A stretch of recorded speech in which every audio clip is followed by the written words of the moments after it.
할렐루야 쿠TV 세상을 보는 장 5색 오감을 시청하시는 시청자 여러분, 저는 광주청사교회 백윤영 목사입니다. 세대통합 목회가 대안이다. 오늘 7번째 시간 10의 1조 헌금신앙을 전수하자입니다. 저는 처음 여러분을 만나 뵈면서 감히 대안이 있냐고 물었습니다. 주일학교 교육에 대안이 있는가? 코로나 시대를 지나면서 주일학교는 엄청난 속도로 변화의 역사를 경험하게 됐는데, 지금 주일학교 교육이 이루어지지 못한 지 2년 가까이 이르지 않았는가. 저는 물론 그 이전부터 지금의 주일학교 교육은 위험하다, 이대로 흘러가면 한국교회는 붕괴한다, 이런 나름대로의 진단들을 해왔습니다. 그래도 주일학교가 살아있을 때는 저의 외침에 별로 귀 기울이지 않는다, 이런 느낌을 받았는데 지금은 다른 것 같습니다. 여러분은 주일학교 교육에 대안이 있으신가요? 두 번째는 대안이 있냐고 물었습니다. 아들, 딸들 신앙 전수에서 천대 영광 누리게 할 대안이 있는가? 왜? 목사, 장로, 권사 아들, 딸들이, 신자의 자녀들이 교회를 떠나고 있기 때문에. 코로나 시대에 이런 속도는 더 빨라지고 있습니다. 우리 아들, 딸들 신앙생활 잘하게 할 대안이 있는가? 여러분 자녀는 과연 신앙생활 잘하고 있는가? 감히 물었습니다. 세 번째는 4차 산업혁명 시대, 그리고 코로나 시대를 지나면서 교회의 영향력이 여러 가지로 오해를 받고 감소되는 이때에 다시 영향력을 회복하고 4차 산업혁명 시대의 리더로 우뚝 서게 할 대안이 있냐? 이렇게 물었습니다. 저는 감히 대안이 있다. 많은 분들이 교만하다 말할 수 있었겠지만은 저는 감히 그렇게 말씀드렸습니다. 광주청사교회 목회 그 원리를 따라 했더니 하나님이 정말 부흥을 주셨어요. 부흥이 뭡니까? 숫자 많이 모이는 것이 단순히 부흥입니까? 그게 아니잖아요. 하나님을 온전히 예배하고 하나님을 경외하고 하나님 말씀대로 행하는 사람들이 세워지는 것이 부흥이잖아요. 저는 부흥의 역사를 이 세대 통합 목회를 통해서 경험하고 있습니다. 저는 그래서 가는 곳마다 세대 통합 목회가 대안이다. 세대 통합 목회 안에 주일학교 문제 해결할 수 있고, 이 답이 있고, 우리 아들, 딸들 신앙 전수의 문제 해결할 수 있고, 4차 산업혁명 시대에 영향력을 회복하는 이런 대안을 가지고 있다. 그러면 세대 통합 목회가 뭐냐? 오늘 10의 1조 헌금신앙 전수에 관한 이야기인데, 먼저 앞부분을 정리하고 차근차근 진도를 나가는 게 중요한 것 같습니다. 세대통합 목회라 하면 단순히 장년과 어린이가 함께 예배드리는 정도의 프로그램 배우는 얘기가 아닙니다. 같은 신앙을 후대에 전수하는 일이 세대통합 목회다. 어떻게 전수하느냐? 저는 노아의 가정을 통해서, 아브라함의 가정을 통해서, 다윗의 가정을 통해서 그 전수하는 원리들에 관해서 이미 말씀을 드렸습니다. 꼭 그 원리를 따라서 우리 모두 신앙 전수의 성공자들이 되었으면 좋겠습니다. 그런데 같은 신앙을 전수하자고 했는데 같은 신앙이 뭐냐? 우리 선조들이 위대한 부흥의 역사를 써간 그 신앙을 말합니다. 그 신앙은 다름 아닌 5가지. 첫 번째가 주일성수 신앙입니다. 우리 이미 공부했습니다. 주일성수 신앙과 샤바트의 정신, 잔치집의 영성, 기쁨을 노래하며 신자의 영광을 선포하는 원리, 이 모든 것들이 주일성수 신앙 안에 들어있습니다. 그래서 우리 선조들이 행했던 그 주일성수 신앙을 율법적이다고 무조건 비난하고 없애버리지 말고, 선조들이 미처 설명하지 못했던 부분들을 잘 설명하면서 다시 선조들처럼 주일을 성수한다면 저는 반드시 예배의 부흥, 하나님을 사랑하는 다음 세대가 세워진다고 확신합니다. 두 번째 신앙이 새벽기도 신앙입니다. 저는 새벽기도 이야기를 하면서 시간이 제한적이어서 많은 얘기를 못 나눴는데, 저는 참 새벽을 사랑합니다. 이 새벽기도 안에 엄청난 것들이 들어있습니다.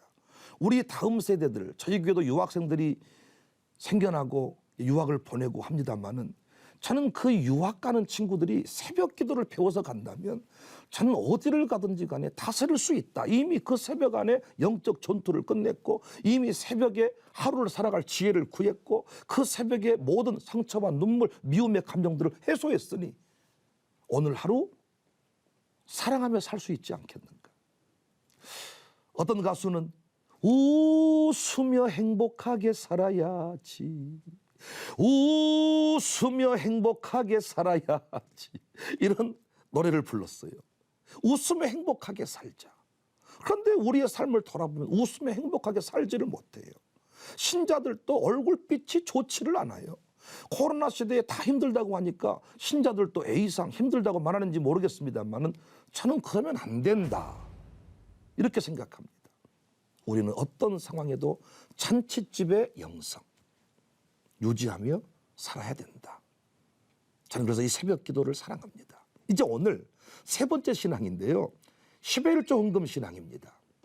이 10의 1조 헌금에 관하여서 오늘 여러분과 이야기를 나누겠습니다.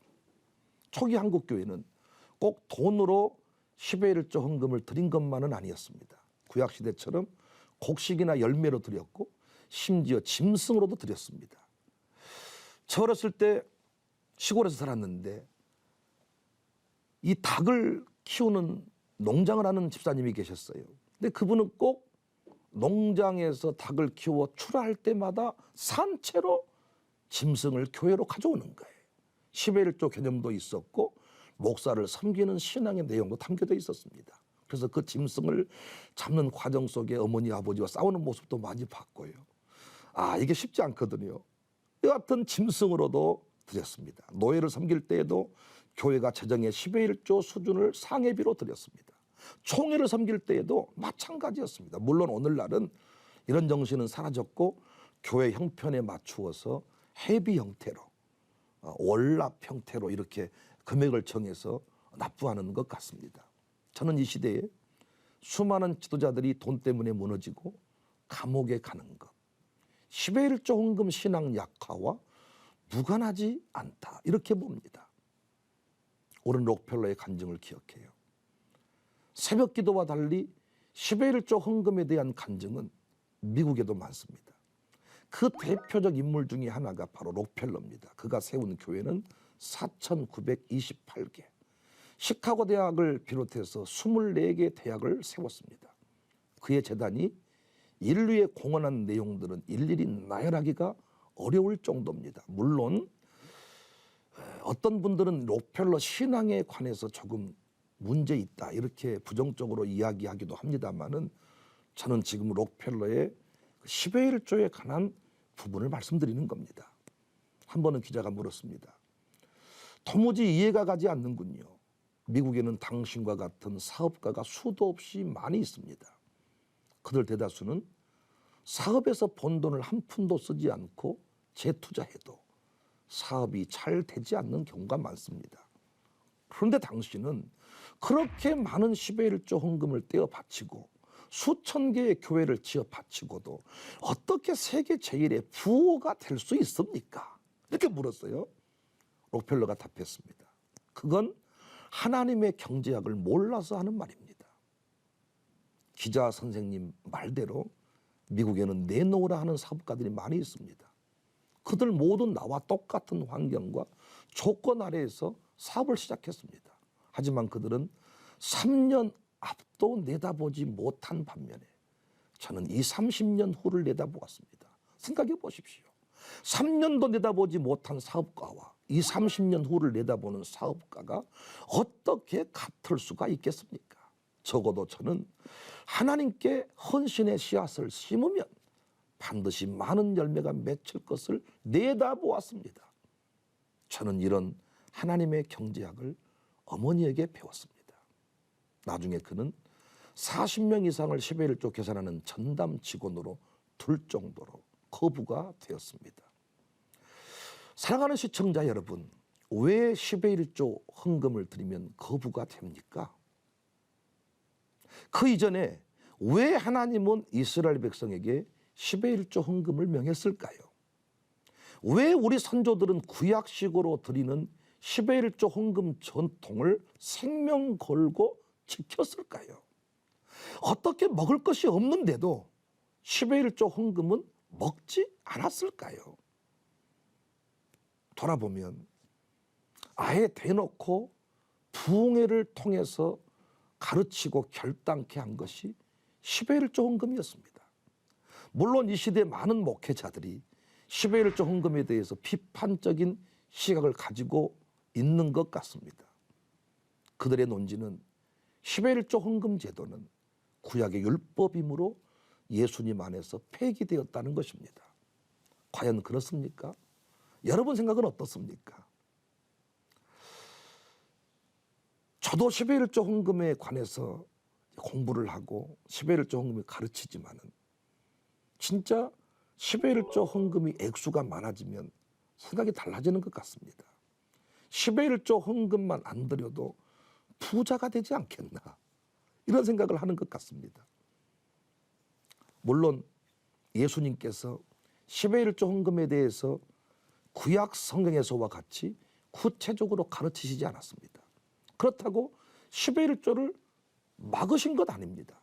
오히려 십의 1조에서 정말 중요한 것이 무엇인지를 말씀해 주셨는데 마태복음 23장 23절에 화 있을진저 외식하는 서기관들과 바리새인들이여 너희가 박하와 해양과 근처의 십의 1조는 드리되 율법에 더 중한 바 정의와 긍휼과 믿음은 버렸도다.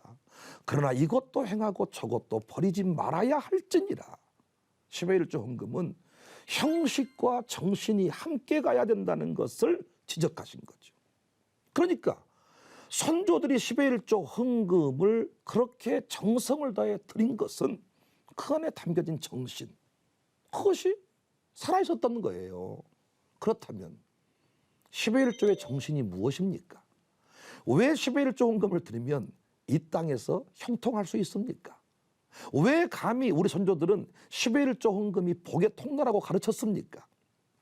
물론 십의 1조 헌금 정신이 십의 1조 헌금이 조금 곡해되는 경우가 있더라고요. 제가 아는 어떤 분이 그 다단계 이런 판매업을 하시는데 그 업계에 아주 그 높이 있는 분이 어느 순간 이렇게 말하더라는 것입니다. 십의 1조 헌금을 드렸더니 당장 수입이 달라지더라. 너도 돈을 벌고 싶거든 십의 1조 헌금을 드려봐라. 그러니까 돈 놓고 돈 먹기 식으로 이자가 생겨나서 이렇게 한다는 형태로 십의 1조를 이렇게 가르쳤다 그래요. 그래서 십의 1조를 실제 했어요. 근데 여러분도 그런 경험 있는지 모르겠습니다만은 십의 1조 헌금을 들여서 경제적으로 상당히 도움이 되는 경우도 있겠지만 당장 어떤 집은 카드로 이렇게 십의 1조 헌금을 드렸는데 아니 수개월 동안 그 카드빚을 갚느라고 힘들었다고 하더라고요. 주일 성수도 마찬가지 아닙니까? 선조들이 했던 대로 주일 성수를 했다가 대학도 떨어질 수가 있어요. 과연 십의 1조 헌금을 드리면 거부가 되는가? 왜 우리 선조들은 그렇게 이야기를 했는가? 물론 십의 1조 헌금을 드리면 경제 부흥이 온다, 돈이 생긴다, 돈 놓고 돈 먹기 형태로 예수님 말씀하시지 않았죠. 선조들도 그렇게 하지 않았죠. 왜곡된 것이죠. 그렇다고 그 좋은 전통을 저는 포기해서는 안 된다고 봅니다. 십의 1조의 정신을 제대로 가르쳐주고 다시 그 형태대로 하게 하는 것이 하나님을 섬기는데 도움이 된다고 보는 거예요. 하나님을 경외하는 원리가, 행복의 원리가, 돈을 주인 삼고 살지 않는 원리가 십의 1조 헌금 안에 들어있다. 그러면 십의 1조의 바른 정신은 무엇입니까? 첫 번째, 하나님이 주인이십니다. 모든 것 다 하나님이 하셨습니다의 고백을 담고 있는 거예요. 창세기 14장 19절 이하를 보면 그가 아브라함에게 축복하여 이르되 천지의 주제이시오 지극히 높으신 하나님이여 아브라함에게 복을 주옵소서 너희 대적을 내 손에 붙이신 지극히 높으신 하나님을 찬송할지로다 하매 아브라함이 그 얻은 것에서 10분의 1을 멜기세덱에게 주었더라. 아브라함 시대에 조카와 가족이 잡혀간 적이 있었습니다. 그런데 아브라함은 집에서 훈련한 318명의 호위병을 데리고 가서 무장한 군대 연합군을 쳐 부셔버립니다. 당시 적은 4개 도시국가의 연합군이었습니다. 그런데 그들이 소돔 5개 도시국가 연합군, 이 연합군대를 이겨버린 거예요. 이런 저런 정황을 따져보건대 아브라함이 상대한 적은 약 10,000명 이상의 군대였다, 이렇게 보거든요. 어찌 이 일이 아브라함의 능력으로 되었겠습니까? 그래서 아브라함은 전리품의 10분의 1을 자신을 축복하는 멜기세덱에게 준 것입니다. 하나님이 했습니다. 하나님이 주인이십니다. 내가 한 것이 아닙니다. 야곱도 동일한 고백을 합니다. 창세기 28장 21절 이하를 보면 내가 평안히 아버지 집으로 돌아가게 하시오면 여호와께서 나의 하나님이 되실 것이요 내가 기둥으로 세운 이 돌이 하나님의 집이 될 것이요 하나님께서 내게 주신 모든 것에서 10분의 1을 내가 반드시 하나님께 드리겠습니다. 하나님을 잊어버리지 않는 것, 하나님의 주인 되심을 인정하는 것, 이 정신, 가장 좋은 방법 10의 1조 헌금입니다. 말라기서의 핵심이 돌아오라인데 그 회복의 필수 요건이 10의 1조 헌금입니다. 돈이 필요해서가 아닙니다. 돈에 눈이 멀어버린 하나님의 백성들을 돌이키시기 위해서 명령하신 게 10의 1조 헌금입니다. 평생 하나님만 보고 살아야 되는데 어느 순간 소와 양이 보이고 재물이 보인 거죠. 그래서 하나님께서 저는 것, 병든 것, 세상 총독에게 주어도 받지 않을 것을 바치게 되었어요. 눈을 돌리는 교육법, 주인 찾게 하는 신앙의 원리, 10의 1조 헌금입니다. 그래서 10의 1조 헌금을 제대로 하면 복을 받고 열리는 것입니다. 옛날 우리 선배들은 노예를 섬길 때도 교회 재정의 10분의 1을 노예 이렇게 상해비로 드린 것은 이 목회가 하나님이 하셨습니다. 그러므로 하나님이 세우신 노예도 우리가 잘 섬기겠습니다. 이런 마음이었습니다. 그냥 돈을 드리면 하나님이 돈 받고 거기다가 30배, 60배, 100배 준다, 이 개념이 아니고 하나님이 내 인생의 주인입니다. 하나님을 경외하니까 하나님 것입니다. 여러분, 우리가 하나님 경외하는 법을 가르쳐야 되잖아요. 예배를 통해 하나님을 경외할 수 있습니다. 그러나 그걸로 아닙니다. 예배를 잘 드리고 하나님을 경외한다고 하지만 나중에 돈 때문에 무너지더라고요. 지금 돈 때문에 감옥 간 사람이 얼마나 많습니까? 교회 안에서 돈 문제가 심각합니다. 신자들의 문제가 결국은 돈 문제와 직결이 되어 있습니다. 이 문제를 해결하는 법이 뭐냐? 하나님을 주인 삼고 사는 거예요. 하나님을 주인 삼고 사는 좋은 장치 10의 1조 헌금입니다. 10의 1조 헌금을 드려보면 10개 중에 하나를 드린 게 아니고 전부를 다 가져가 버린 느낌입니다. 저만 그런지 모르겠습니다만은 10개 중에 9개 남았으니까 하나, 이게 아니고 전부를 다 가져가는 느낌. 첫 것 10의 1조 헌금, 다 이것이 끝까지 하나님을 주인 삼고 살아라. 아브라함이 하나님이 아브라함한테 이삭을 바치라고 할 때도 내 사랑하는 독자 이삭을 바쳐라. 끝까지 이삭이 아니라 하나님께 우리 마음 중심이 향해야 된다는 것을 강조하는 거죠. 그래서 우리 잘못된 10의 1조 헌금의 잘못된 정신을 바로 잡아주고 선조들이 10의 1조 헌금 신앙을 통해서 하나님 경외하고 물질을 다스리며 살았던 것처럼 우리도 10의 1조 헌금 후대에 가르치면 좋겠다. 이게 저의 생각입니다. 두 번째 10의 1조 헌금의 정신은 하나님 나라의 확장 통로입니다. 10의 1조의 용도는 분명했습니다. 레인의 생활비로서의 10의 1조, 제사에 참여한 이들이 먹고 마시는 잔치의 10의 1조, 사회적 약자, 고아, 과부, 나그네를 구제하기 위한 10의 1조. 오늘날로 치면 목회에 전념하는 목회자의 생활비, 교회 관리 운영비, 교회가 여러 가지 정기적으로 집행하는 구제비, 이런 형태로 쓰였다는 겁니다. 물론 오늘날 성전을 유지하는 일보다는 영혼을 세우는 일에, 복음 전도하는 일에 교회의 방향이 맞추어져 있습니다. 그렇다고 교회 공동체를 유지하는 일에 비용이 발생하지 않는 것이 아닙니다. 여전히 우주적 교회와 더불어서 지역교회를 섬겨야 하는 의무와 책임이 우리들에게 있습니다. 그래서 교회를 섬기고 하나님 나라 확장을 돕는 최소한의 장치가 10의 1조 헌금입니다. 바울은 여러 헌금에 대해 직접 가르쳤습니다. 그는 아예 부한 자들을 명하여 선한 일에 힘쓰게 하라고 권면했습니다. 디모데전서 6장 17절 18절. 내가 이 세대에서 부한 자들을 명하여 마음을 높이지 말고 정함이 없는 재물에 소망을 두지 말고 오직 우리에게 모든 것을 후히 주사 누리게 하시는 하나님께 두며 선을 행하고 선한 사업을 많이 하고 나누어 주기를 좋아하며 너그러운 자가 되게 하라. 주의 종들을 섬기는 일에도 최선을 다하라고 가르쳤습니다.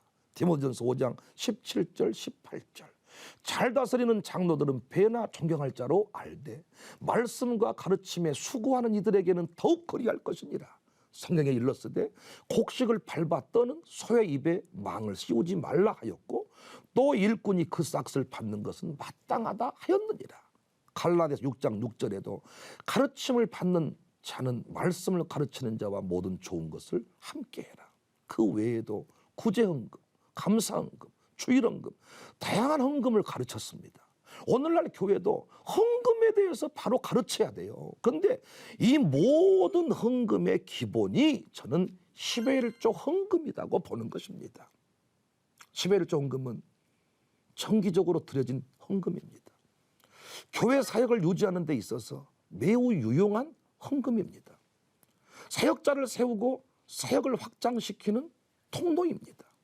저는 요즘 교단적으로 목회자의 이중직에 관해서 본격적인 논의가 이루어진다고 들었습니다. 저는 목사로서 참 마음이 아픕니다.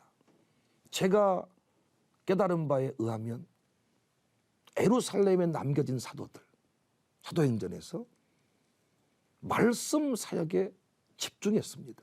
다른 일에 집중하지 않도록 말씀 사역에 집중하도록, 영적인 일에 집중하도록, 교회를 섬기는 일에 집중하도록 섬겨줘야 되는데 그렇지를 못합니다. 그런데 10의 1조 헌금을 성도들이 드리면 목사의 삶에 있어서, 목사의 삶을 책임지는 데 있어서 너무나도 유익합니다. 부교육자를 세우고 이 사역을 확장시켜 가는 데 있어서도 상당히 유용한 통로가 되고 있습니다. 저는 그래서 하나님은 이 땅에 교회를 통하여 하나님 나라를 확장시키시고 교회를 통하여 이 땅을 고치시는데 교회를 사랑하고 교회를 섬기는 자에게 하나님은 복을 주시지 않은 적이 없어요. 교회를 통하여 은혜를 베푸십니다. 교회를 통하여 천대 영광 역사를 이어가게 하십니다. 우리 아들, 딸들이 교회를 떠나서는 저는 신앙 전수 불가능하다고 보는 거예요. 교회는 바울의 정의처럼 아버지 집이고 하나님의 집이고 진리의 기둥이고 진리의 터입니다. 교회를 통해서 영적 전투의 승리를 경험할 수 있고 교회를 통해서 이미 시작된 천국을 누리며 살 수 있는데 이 시대에 많은 사람들이 교회에 없는 영광을 구합니다. 교회에 없는 구원을 이야기합니다. 저는 옳지 않다 얘기해요. 그래서 왜 10의 1조면 복을 주시느냐? 10의 1조 안에는 하나님의 교회를 섬기는 주의 종들을 섬기는 이런 정신이 들어있다는 거예요. 그래서 선조들의 10의 1조 헌금이 돈 놓고 돈 먹기였다 이런 식으로 치부하기보다는 우리가 바꾼 거죠. 그거 현대인들이 물질 만능주의 10의 1조 헌금하면 너 돈 많이 번다 이 개념이 아니고 하나님을 끝까지 사랑하며 하나님을 마음 중심에 두고 하나님을 내 삶의 인도자로 여기며 주인으로 삼고 살아가야 되는데 이 시대에 우리 그렇게 하지를 못했습니다. 선조들은 그렇게 했습니다. 저는 그 원리 중에 하나가 10의 1조 헌금입니다. 하나님의 교회를 섬기면 하나님이 복을 주신다. 교회 공동체를 사랑하면 하나님이 복을 주신다. 교회를 통하여 번성의 역사가 일어난다. 저는 그래서 10의 1조 헌금을 철저히 가르칩니다. 이 정신과 함께 형태를 가르칩니다. 저는 그래서 이왕이면 10의 1조 헌금 온전히 드리라고 합니다. 이왕이면 총소득의 10의 1조 헌금도 도전해보라고 합니다. 순소득의 10의 1조, 총소득의 10의 1조 감동대로 해라. 10의 2조, 10의 3조도 도전해라. 10의 1조도 떼먹고 사는데 별별되는 인생이 많아요. 그런데 10의 3조, 10의 4조, 10의 9조를 드리고도 하나만 가지고 사는데도 풍성한 인생들이 있잖아요. 하나님 경외하고 사니까 하나님이 역사해 주신다. 저는 이렇게 봅니다. 사랑하는 시청자 여러분, 저는 젊은 목사입니다. 진짜입니다, 여러분. 젊어 보이잖아요. 그런데 제가 하고 다니는 이야기는 옛날 부흥사 목사님들이 걸걸한 목소리로 외쳤던 그런 수준의 이야기입니다. 연세가 지긋하신 지긋하신 목사님이 주일 성수해라, 새벽 기도해라, 10일 종금 이렇게 말하면 그냥 또 그 얘기다 생각하겠지만 제가 이야기하니까 신선하다 그래요. 저는 깨달았습니다. 후대들이 잘하는 것도 있지만 선조들의 신앙의 행위가 그 마음 중심, 그것들이 너무나도 귀하고 소중했다. 저는 그것들을 찾아서 선조들이 미처 설명하지 못했던 그 내용들을 후대에게 설명하고 전 아름다운 전통들을 가르치고 있습니다. 여러분도 혹시 10일 종금 드리다가 중단하셨다면 코로나 핑계대지 말고 경제 한파 핑계대지 말고 다시 도전하시면 좋겠습니다. 그러면 참 많은 역사들이 일어날 것 같습니다. 하나님의 말씀으로 세상을 이해하고 바라보는 마음의 창 여러분 안에 열리기를 소망합니다. 이 시간 마치겠습니다. 감사합니다.